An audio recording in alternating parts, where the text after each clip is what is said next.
Going in the Upper Hunter Valley, they still do things the way it's always been done. Here on Elliston Station, man, horse and dog all work for a living. There are around 12,000 head of cattle, as well as sheep and goats, and they're all worked using horses and dogs.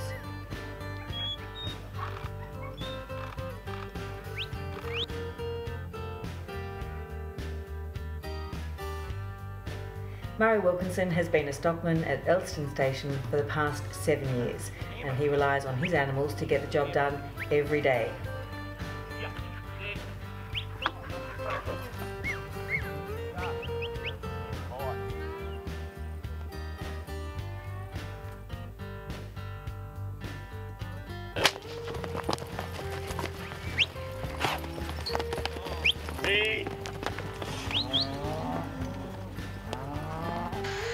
We're about to meet him and some of his mates. Murray Wilkinson, welcome to Sydney. G'day Sydney, how are we all going there today? G'day Murray, welcome down here to the Spotless Stadium. Great to see you joining us here this afternoon. Yeah, no, it's great to be out here in front of you all just to try and give you a little demonstration on what we do here on our sort of day-to-day life on the farm, just working a few cattle with some of the dogs. So you've brought some of your friends out. If people look down to the big screen, you've also brought out a few steers. What are we going to see? Yeah, we're going to try and work these three dogs. We have Boo, Manbo and Merle out here, and we're going to endeavour to put the steers round through this bit of an obstacle course that we've set up, and just steer them about and direct them mostly just around with the dogs and see how they get on. Well, mate, I think let's get into it. I've got a couple of questions for you maybe as we go, but let's see how we work. No, not a problem.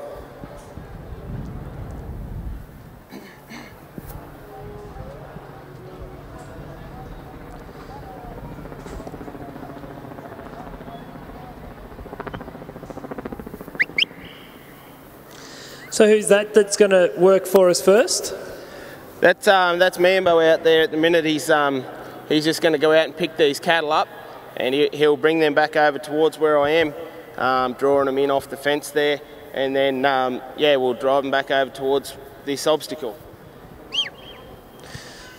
Mate, tell us a little bit about Manbo. How old is he? Manbo's a 2-year-old dog. He's a straight border collie. His mother's out of a pretty good bit. She's won the Australian cattle dog trials twice. So yeah, he's a pretty handy dog out on the station for me.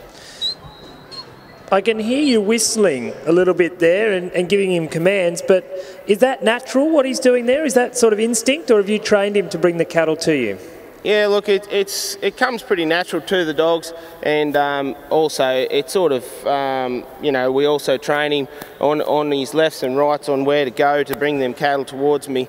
We like them to be always looking for where we are as far as direction on. See, he'll change his pattern on where he's running on them cattle now, just to change where I've just walked to. Just pretty well bringing the cattle to me, like as if I'm the boss dog and he's bringing me some supper. So we've got the first of our challenges. You're not going to try and put those cattle through the gate, are you?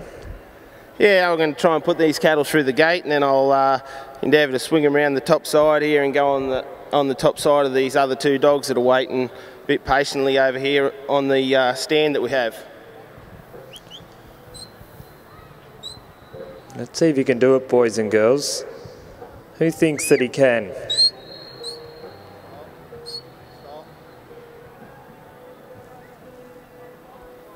Bit new for the old cattle, a bit of chain out here on the ground, but they'll work it out.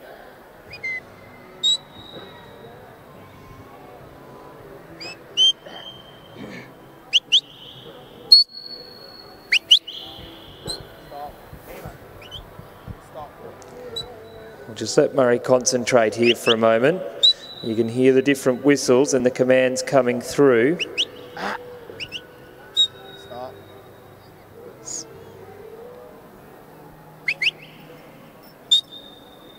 Manbo. Manbo. Stop. 1, 2, 3, 4. Can we get all 5? Hey, Sydney, put your hands together. Hey, Murray, I don't really want to tell Manbo this, but he's very small in comparison to those steers. How does he get control of them? Because he really is a pimple on a pumpkin in comparison in size.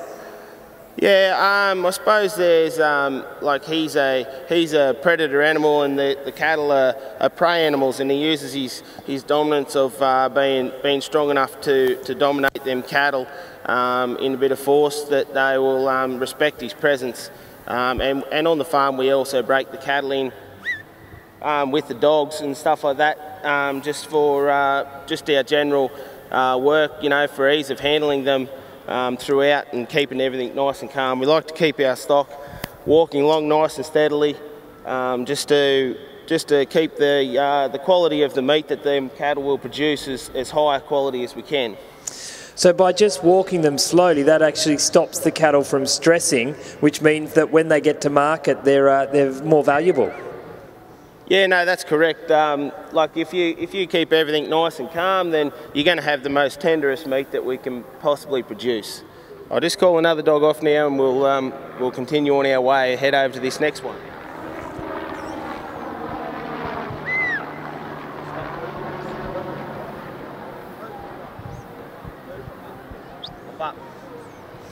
So we've got Merle out here now as well. She's another 2-year-old border collie female that we have in our camp, and she's a pretty useful young dog.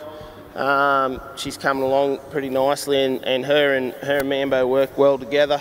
They can handle a large number of stock just with the 2 dogs. So, you know, and it's quite handy being able to use just a couple of dogs instead of having to have multiple fellas out there to give you a hand. You know, as far as you can't get up the side of a hill and that sort of thing, you can send the dog up there and it can all be done quite easily. You know, they can bring the cattle down and steer them about and give them a bit of direction up and around some hills or whatever you can encounter during the day.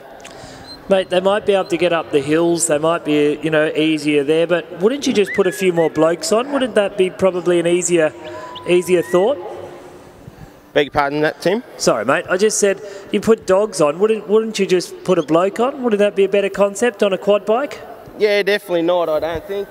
Just for as ease of the cost of having a fella out there on the bike, and you know the bike could be stirring the cattle up, you know, running around, revving and carrying on just to get it all, get all the cattle together. You can have a dog in a nice, quiet manner. Moving the stock about so that it's you know, you don't have to pay all them extra wages, have to worry about them turning up on time. They're always there ready to help you. Stop. Not only can he talk to the commentator, Stop. He can command 3 dogs, 5 steers and a horse. Look at this. Hey ladies and... Oh, hold you actually there for a moment. We're close. It'll be right. We'll get them through. Oh, ladies and gentlemen of the Spotless Stadium, put your hands together. Now we've introduced a 3rd dog there, Murray. Who's the 3rd dog? We've got Boo there, come out to give us a hand. She's one of my older dogs that I have. She's a 10-year-old female border collie, and she's the dog that everyone gets to see overnight in the nighttime show. You know, like just running out there, and she sets the cattle and holds that little mob of cattle off by herself. So she's a pretty good old dog, being a good dog for me and producing me some nice pups.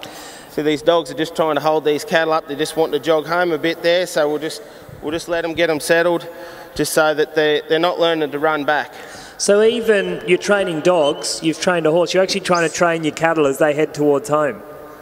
Yeah, that's correct. We'll just try and keep these cattle at a nice walk. Stop. And just to make them, you know, otherwise every time you come out with the cattle, they're going to want to take off and do their own thing, and then they'll start getting stirred up, and that's when you start losing your quality of your meat.